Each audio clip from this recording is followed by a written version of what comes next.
Ya baik, Bapak Ibu Saudara, sebelum kita mulai, kita akan minta Yudhistira Chwantau untuk pimpin kita di dalam doa. Ya, kami persilakan Yudhistira Chwantau untuk pimpin kita di dalam doa. Mari Bapak Ibu, saudara-saudara kasih dalam Tuhan, sebelum memulai Q&A Bible Study malam hari ini kita bersatu dalam doa. Bapa kami dalam kerajaan surga, terima kasih ya Tuhan dalam kesempatannya yang indah pada hari Senin ini ya Tuhan, kami bisa kembali belajar akan kebenaran firman-Mu. Sertai setiap peserta yang sudah hadir ataupun yang sedang menuju untuk hadir bersama-sama dalam pertemuan online ini ya Tuhan. Terima kasih atas kesempatan semuanya, ini adalah anugerah daripada Tuhan. Berkati juga Pendeta Yufendi yang akan memimpin jalannya Q&A Bible Study ini ya Tuhan, agar setiap kami bisa memahami dan mengalami pertumbuhan dalam kerohanian. Berkati setiap kami anggota ya Tuhan, bisa memahami dan juga Roh Kudus mengilhami kami agar kami bisa mengerti. Terima kasih ya Tuhan Yesus, di dalam Tuhan Yesus kami berdoa, haleluya, amin. Amin. Ya, Bapak Ibu Saudara, sungguh senang pada malam hari ini kita kembali melanjutkan acara tanya jawab kita. Kemarin kita sudah menjawab 15 pertanyaan dari 35 pertanyaan yang ada. Ya, jadi sebenarnya kalau memungkinkan hari ini kita akan menjawab 20 pertanyaan ya. Nah, kalau memungkinkan ya. Nah, kalau tidak kita akan lanjutkan lagi. Nanti kita akan umumkan rencana kita hari Minggu depan, kita lanjutkan lagi. Kenapa? Karena hari ini kita sudah ada tambah 12 pertanyaan baru ya. Ada tambah 12 pertanyaan baru untuk hari ini. Jadi sebenarnya pertanyaan-pertanyaan, kenapa saya selama ini tidak berani memberikan waktu yang tetap gitu loh. Karena saya khawatir ketika saya sudah tetapkan waktunya, tetapi tidak ada pertanyaan gitu loh. Jadi mungkin ini yang menjadi alasan saya tidak bisa menetapkan waktunya. Tetapi kalau pertanyaan cukup banyak dan saya rasa ini sesuatu yang baik bagi kita, selain kita pribadi lepas pribadi semakin semangat baca Alkitab, kita juga di dalam pelayanan gereja kita bisa membuat satu program yang tetap gitu loh. Jadi waktunya kita tetap gitu. Jadi kalau memang banyak pertanyaan yang ada, saya rasa Komisi Pak bisa mempersiapkan waktunya dengan tetap ya, karena selama ini kita khawatirkan sih nggak ada pertanyaan, tapi ketika melihat ada antusias yang cukup baik, khususnya hari ini ada 12 pertanyaan lagi yang masuk, ya baru semalam hari ini ada 12 pertanyaan, saya rasa ini sesuatu hal yang positif. Jadi mungkin saja saya akan segera mempersiapkan. Kalau pertanyaan sudah terlalu banyak, mungkin saya akan bagaimana diskusi dengan Komisi Pak, ya khususnya untuk saudara ketua kita, ya Tukino, untuk mendiskusikan kapan dan kita akan umumkan kepada saudara-saudara sekalian supaya acara tanya jawab ini bisa terus berlangsung. Karena saya melihat ini sesuatu yang bukan saja bagi saudara-saudari sangat penting, bagi saya pribadi juga sebenarnya mengulang kembali apa yang selama ini pernah saya pelajari, dan juga banyak pertanyaan-pertanyaan yang memang muncul sebelumnya juga tidak saya sadari gitu loh. Tapi ketika saya melihat ini juga sesuatu yang tertarik bagi saya juga untuk belajar. Ya, jadi benar ini salah satu program yang dimana sama-sama belajar ya, saya juga belajar, saudara-saudari belajar, jadi ini benar-benar program bertumbuh bersama ya. Baik, kita akan memulai acara pada malam hari ini ya, yang sudah masuk sudah sekitar 40-an orang, nggak apa-apa. Kita lanjutkan ya supaya kita menghemat waktu. Tukino sudah standby untuk perekaman ya. Sudah, Bos, sudah rekam. Oke, ya, baik. Kita akan segera mulai.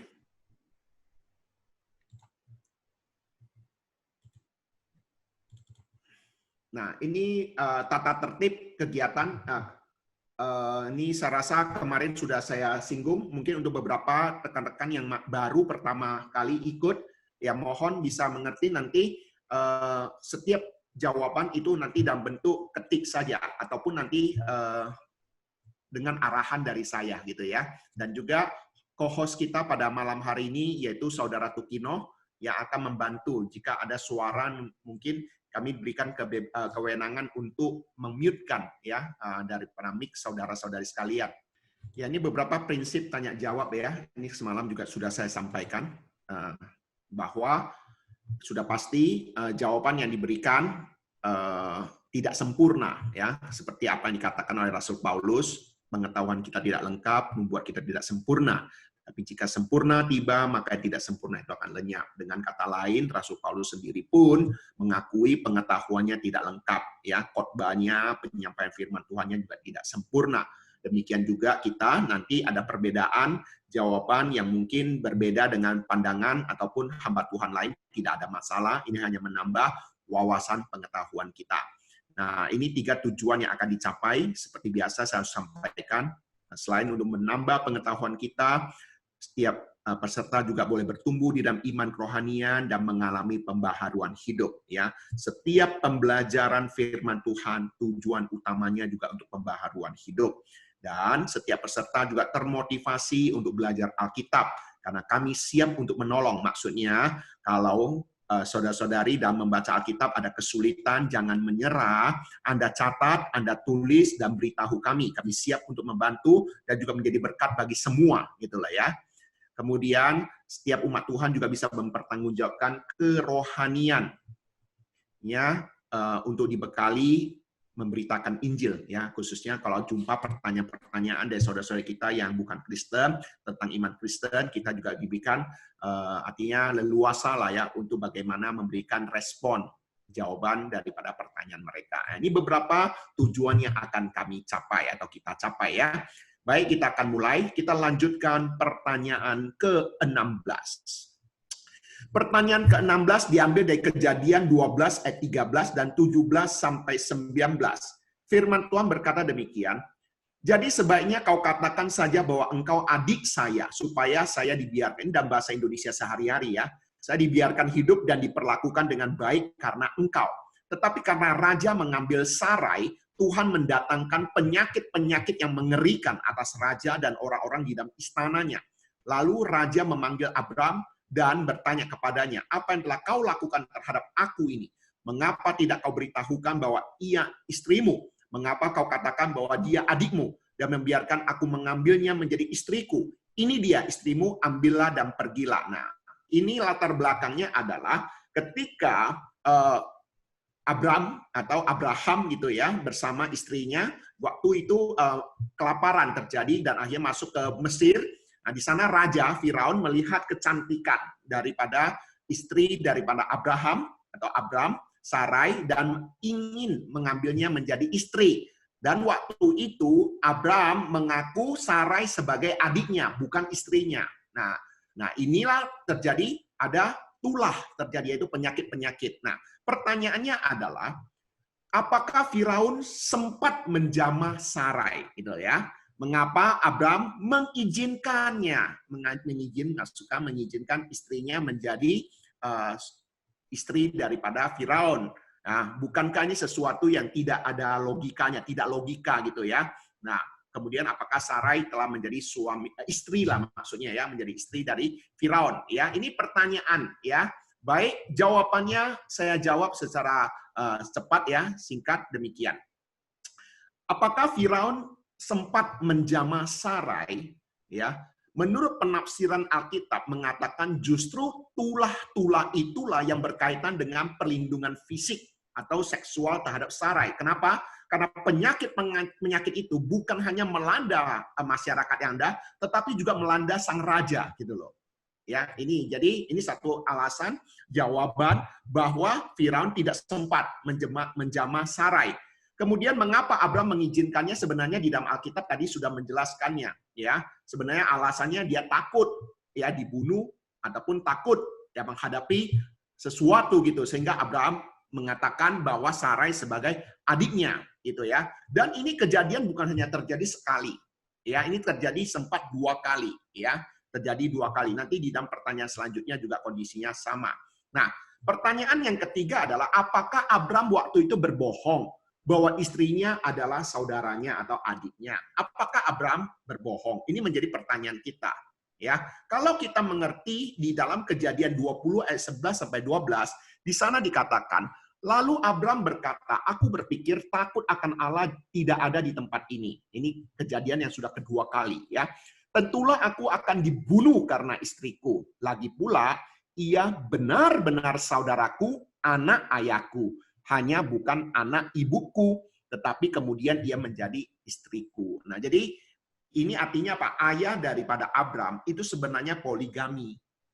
Ya, ayahnya sama istri yang jadi sebenarnya ini juga saudara juga gitu ya, satu ayah beda ibu. Nah, jadi sebenarnya kalau mau dikatakan bohong, Abram tidak berbohong ya, karena memang Sarai itu juga adiknya atau saudarinya gitu ya.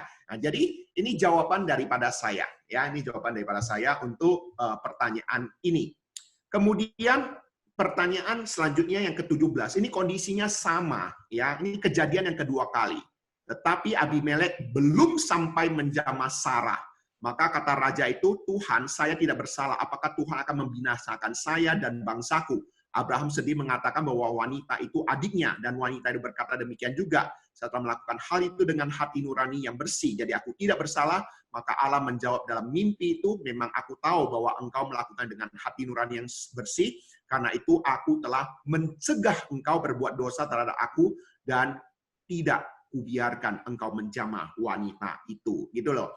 Jadi sebenarnya ini Raja Abimelek juga hendak mengambil Sarah menjadi istrinya. Jadi kalau kita bayangkan itu Sarah itu wanita yang benar-benar cantik sekali, ya. Sampai dua raja juga ingin mengambil dia menjadi istrinya, gitu loh ya. Nah, bayangkan saja kalau di istana raja pasti wanitanya cantik-cantik gitu loh kan. Tetapi Sarah ya, menurut tafsiran itu sebenarnya sudah usia sudah lanjut gitu loh, tapi juga masih menjadi satu keinginan dari para raja untuk mengambil dia menjadi istri gitu loh ya. Nah, pertanyaan daripada pertanyaan ini adalah apakah maksudnya? Apakah Firaun dan Abimelek ini orangnya sama? Ya, jelas orangnya berbeda. Ya, mereka orang yang berbeda. Ya, Raja Firaun dan Abimelek orang yang berbeda. Jadi kejadian terjadi dua kali. Kalau kita perhatikan di Abimelek ini tidak sempat menjamah Sarah. Ya. Nah, kalau kita ketahui dalam kondisi ini, sebenarnya Tuhan sudah merencanakan hukuman tanpa Abimelek tahu. Ya, yaitu ada kemandulan terjadi waktu itu. Tetapi inilah hal-hal yang tidak diketahui, akhirnya Abimelek menyadarinya melalui mimpi, dan akhirnya dia mengembalikan istrinya, istri daripada Abraham, dan akhirnya tulah tidak jadi terjadi. Ya, jadi ini hal yang perlu kita sama-sama mengetahuinya ya di dalam pertanyaan yang ke-17. Pertanyaan yang selanjutnya, bisakah jelaskan hukum Taurat itu apa? 10 perintah Allah itu adalah hukum Taurat dan hukum-hukum Nabi. Siapa yang menulis hukum Taurat? Apakah hukum Taurat berisi tradisi-tradisi dan 10 perintah Allah? Thank you, Boksu. Semoga Boksu juga bingung dengan pertanyaan saya. Nah, coba kita harus bedakan kitab Taurat dan hukum Taurat.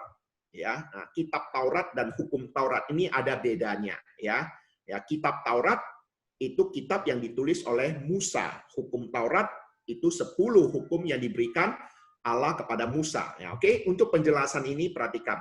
Taurat itu artinya instruksi. Ya, dalam bahasa Yunani kumpulan 5 kitab ini disebut Pentateuch, ya, atau 5 wadah, 5 gulungan.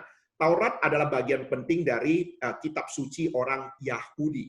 Ya, kelima kitab Taurat itu adalah yaitu 5 kitab kita, Kejadian, Keluaran, Imamat, Bilangan, Ulangan. 5 kitab ini ditulis oleh Musa.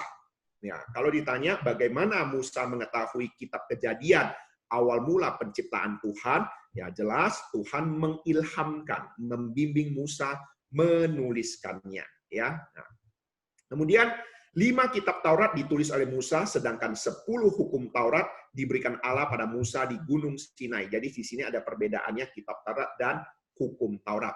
Seiring berlalunya waktu, penjabaran 10 hukum Taurat diatur semakin detail, dan akhirnya menjadi sebuah tradisi yang begitu ketat bagi orang Yahudi. Ya, jadi misalnya dari 10 hukum Taurat itu, hukum Taurat keempat misalnya tentang hari Sabat.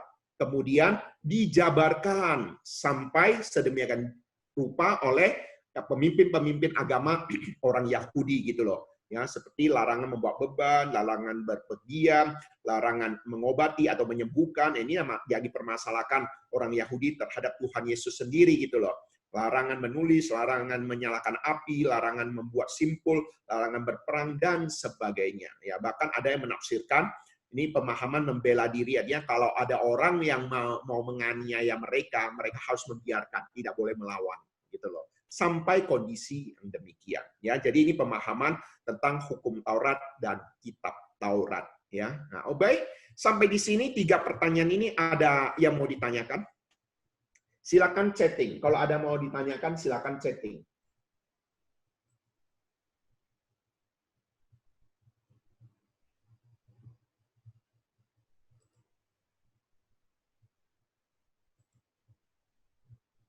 Ada yang mau lanjutkan pertanyaan? Cukup jelas ya? Cukup jelas ya. Baik, kita lanjutkan. Oh, ada pertanyaan ya.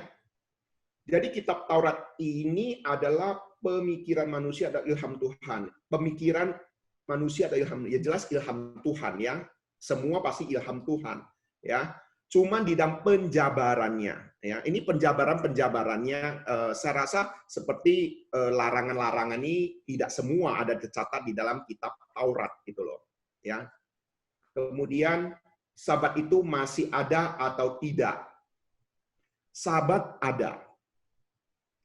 Tetapi Sabat yang kita mengerti sebagai orang Kristen sekarang ini bukan lagi hari Sabtu, ya. Sabat itu sebenarnya semula adalah hari Sabtu, tetapi sebagai orang Kristen sekarang ini hari Sabatnya bukan Sabtu tetapi hari Minggu, yaitu berdasarkan apa?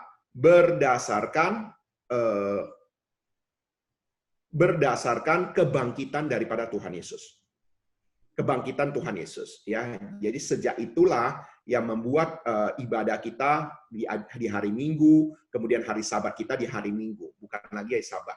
Nah, benar Advent masih mempertahankan hari Sabat ya. Kita nggak bisa katakan mereka salah, nggak boleh katakan nggak salah gitu loh ya. Itu pemahaman mereka, itu tafsiran mereka ya. Nah, jadi sebenarnya inilah yang harus kita mengerti ya. Memang ada sebagian peraturan-peraturan yang ada itu dicatat sedemikian rupa di dalam hukum Taurat, di dalam kitab Taurat ya. Baik, ada lagi pertanyaan lanjutan? Tidak ada, kita lanjutkan pertanyaan selanjutnya. Kejadian 32 ayat 24 sampai 25. Tetapi ia tinggal seorang diri, maka datanglah seorang laki-laki bergumul dengan Yakub sampai menjelang pagi. Ketika orang itu merasa bahwa ia tidak akan menang dalam pergumulan itu, dipukulnya Yakub pada pinggulnya sampai sendi pinggul itu terkilir. Pertanyaannya adalah, bukankah itu Allah? Namun mengapa dikatakan ketika orang itu merasa tidak akan menang dalam pergumulan itu? Saya bingung karena Allah tentu bisa mengalahkan Yakub. Apakah malaikat atau Tuhan? Coba rekan-rekan bisa ngerti pertanyaannya tidak? Ya, ini pertanyaan bagus sekali. Ya, di mana sesungguhnya kalau kita melihat ayat yang lebih mudah untuk kita mengerti, Kejadian 32 ayat 28 30, tadi kan 24 ayat 25 ya. Sebenarnya kalau Kejadian 32 ayat 28 30 itu mengatakan pada kita sangat jelas sekali. Orang itu berkata, namamu bukan Yakub lagi. Engkau telah bergumul dengan Allah dan dengan manusia dan engkau menang, karena itu namamu menjadi Israel. Yakub berkata, katakanlah nama Tuhan. Tetapi orang itu menjawab, tidak perlu engkau bertanya siapa namamu. Lalu diberkatinya Yakub. Kemudian Yakub berkata, saya telah bertemu muka dengan Allah dan saya masih hidup, karena itu dinamakannya tempat itu Peniel. Nah, ini ayat memberitahu kepada kita dengan jelas sekali bahwa Yakub bergumul bukan kepada malaikat. Tetapi apa yang dicatat di dalam Alkitab bergumul dengan Allah. Yang dipermasalahkan di sini adalah mengapa Allah mengatakan bahwa dia tidak akan menang dalam pergumulan itu. Nah, ini yang menjadi permasalahan. Mungkin ini perlu kita lihat beberapa tafsiran. Ya, mungkin pemahaman saya adalah sama seperti kita, Allah Maha Kuasa, nggak mungkin dia kalah gitu loh. Tetapi saya sih lebih setuju pemahaman ini bisa dimengerti sebagai mengalah. Bukan sengaja kalah gitu loh, tetapi mengalah gitu loh. Jadi saya sih berpikir pemahamannya demikian. Ya, jadi ini supaya kita jangan bingung. Sebenarnya begini ya, rekan-rekan sekalian, kalau kita berbicara tentang Allah, mengapa Allah demikian? Apakah Allah demikian? Coba kita hubungkan dengan sifat-sifat Allah. Ya, untuk menjawab semua pertanyaan tentang diri Allah, kita lebih prioritaskan sifat-sifat Allah. Misalnya pertanyaan ini, orang itu merasa tidak akan menang dalam pergumulan itu. Apakah benar Allah tidak akan menang? Sudah jelas nggak mungkin gitu loh. Karena Allah itu kan maha kuasa gitu. Jadi pemahaman ini kita lebih baik kita pegang, dan kita lebih mengerti bahwa sebenarnya kondisi nggak mungkin Allah kalah gitu loh. Tetapi yang mungkin lebih benar, itu Allah mengalah untuk kondisi ayat firman Tuhan ini. Saya lebih mengerti dan saya lebih menerima pemahaman demikian. Ya. Baik, untuk pertanyaan selanjutnya, ke-19. Lalu berkatalah mereka seorang kepada yang lain, nah kita sekarang dihukum akibat kesalahan kita terhadap adik kita dahulu. Ia minta tolong tapi kita tidak mau peduli, walaupun kita melihat bahwa ia sangat menderita. Itulah sebabnya kita sekarang mengalami penderitaan ini. Ayo, sekarang saya ingin tanya, ini kisah siapa? Ya, selain yang memberikan pertanyaan ini, coba rekan-rekan, ini kisah tentang siapa? Ya, semua sudah bisa ngerti ya. Ini tentang kisah Yusuf dan saudara-saudaranya, ya, di mana saudara-saudaranya menjual Yusuf dan akhirnya Yusuf menjadi wakil, ya, raja di Mesir, gitu ya. Nah, baik, ini pertanyaannya demikian. Dalam ayat ini, sepertinya mereka mempercayai ada hukum karma atau hukum tabur tuai, gitu ya. Bagaimana menjelaskan hal ini? Ya, saya akan menjawabnya demikian. Kekristenan tidak mempercayai hukum karma dalam pengertian sebab akibat yang terjadi dalam kehidupan di masa lalu yang berimbas pada kehidupan di masa kini. Dengan kata lain, kekristenan tidak mengakui pemahaman reinkarnasi. Ya, hukum karma dalam pemahaman reinkarnasi. Tetapi seperti yang pernah saya sampaikan, kekristenan mengakui inkarnasi, bukan reinkarnasi. Inkarnasi artinya menjadi daging gitu loh ya. Kalau reinkarnasi berarti menjadi daging kembali gitu ya. Namun kekristenan mengajarkan, ini dalam seminar saya sudah saya sampaikan, kekristenan mengajarkan hukum tabur tuai. Dalam pengertian sebab akibat yang terjadi dalam kehidupan sekarang ini, dalam dunia ini, dan tidak mempercayai reinkarnasi. Jadi apa yang ditabur, itulah yang dituai. Ya, tapi tidak ada hubungan dengan reinkarnasi. Nah, itu Alkitab mengajarkannya. Dan kita mengerti sebagai hukum tabur tuai di dalam dunia ini. Ya, jadi kalau ditanya, ini saya tidak akan hubungkan sebagai hukum karma, tapi saya bisa menerima kalau ini dikatakan sebagai hukum tabur tuai. Ya. Kemudian ke-20, pertanyaan ke-20.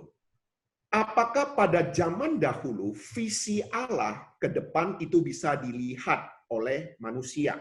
Apakah melalui mimpi atau visi Allah dalam diri orang tersebut? Sama dengan sekarang, melalui visi Allah dalam firman Tuhan dengan dibimbing oleh Roh Kudus atau nubuat. Ya, mungkin dimaksud di visi di sini adalah penglihatan. Ya, di zaman dahulu banyak para nabi ya dan juga rasul ya di dalam visi mereka ataupun penglihatan mereka, mimpi mereka untuk masa-masa yang akan datang. Nah, bagaimana kita di zaman sekarang menghadapi ini? Ya, coba perhatikan. Di zaman dahulu, Allah sering mempergunakan penglihatan atau mimpi untuk menyatakan kehendaknya bagi orang-orang tertentu yang telah Allah tentukan. Jadi bukan untuk semua orang. Ya, ingat ya, ini berlaku khusus. Apakah di zaman sekarang ini Allah masih mempergunakan penglihatan atau mimpi untuk menyatakan kehendaknya bagi manusia? Oke, sekarang saya ingin tanya rekan-rekan, apakah Allah masih di zaman sekarang ini masih mempergunakan penglihatan atau mimpi untuk menyatakan kehendaknya bagi manusia? Coba jawab ya atau tidak. Atau ya ada atau tidak gitu ya. Masih ada nggak ya di zaman sekarang ini? Silakan jawab. Ya, tidak, tidak, tidak, tidak. Oke, baik. Nah, sekarang untuk menjawab pertanyaan ini, saya butuh beberapa pertanyaan tambahan. Oke, coba kita perhatikan beberapa pertanyaan tambahan ini. Apakah Alkitab adalah firman Tuhan yang sudah sempurna dan berotoritas? Coba jawab ya. Sekarang ketik, coba chat. Apakah Alkitab adalah firman Tuhan yang sudah sempurna dan berotoritas? Oke, ya bagus ya. Ini sudah rata-rata semua sudah jawab ya. Nah, perhatikan baik-baik. Kalau kita mempercayai firman Tuhan sempurna dan berotoritas, berarti itu apa? Cukup untuk menolong, memimpin, membimbing manusia kan? Bila di zaman ini orang Kristen mengharapkan untuk mengerti kehendak Tuhan melalui mimpi dan penglihatan, ya. Kalau misalnya ya, Alkitab sudah lengkap, sudah sempurna, sudah berotoritas. Tetapi di zaman sekarang ini orang Kristen masih mengharapkan mengerti kehendak Tuhan melalui mimpi dan penglihatan. Kira-kira konsekuensi yang terjadi apa? Kira-kira akibat yang terjadi apa? Ayo coba bantu kita. Ya, coba kita berpikir ya. Jadi saya mau mengajak kita di dalam acara tanya jawab ini kita semua terlibat. Oke, yang sesat. Oke, ada jawaban yang lain. Silakan. Tidak apa-apa. Berikan respon. Kalau misalnya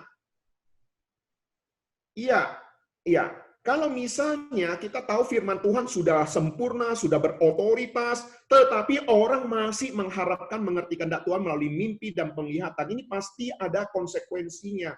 Oke, kontradiksi. Alkitab belum final, ya, tidak mementingkan Alkitab lagi. Benar. Rekan-rekan sekalian, kalau orang masih mengharapkan melalui mimpi dan penglihatan, mereka tidak akan baca Alkitab lagi untuk mengerti kehendak Tuhan. Dengan kata lain, sebenarnya orang-orang yang masih mengharapkan penglihatan dan mimpi saja untuk mengerti kehendak Tuhan, itu melemahkan otoritas daripada Alkitab. Ya, justru benar ini kontradiksi, sesuatu yang kontradiksi. Di satu pihak kita menganggap Alkitab itu sudah sempurna dan berotoritas, tetapi di pihak lain kita masih mengharapkan Tuhan untuk mengerti kehendak-Mu, saya butuh mimpi dan penglihatan. Ini sesuatu yang kontradiksi.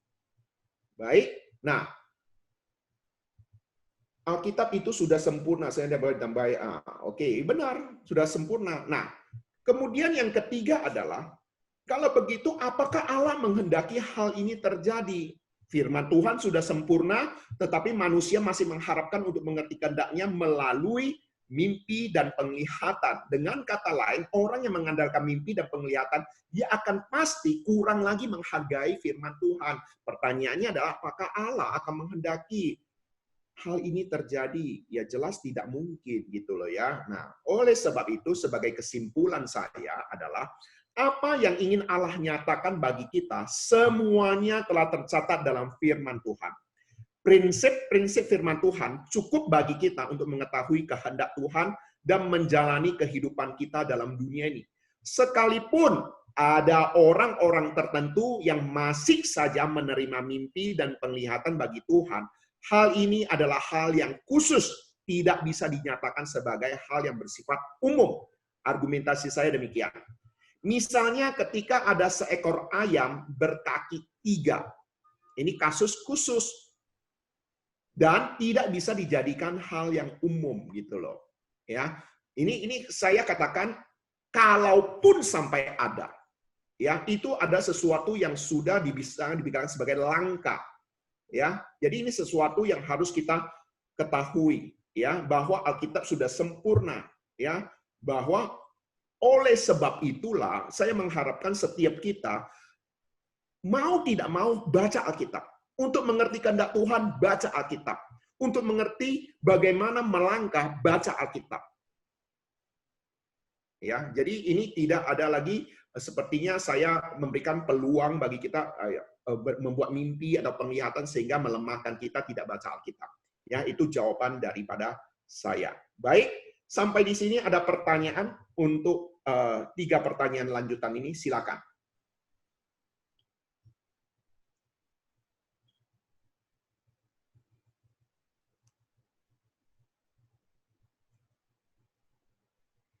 Saya menanti, ya nggak ada.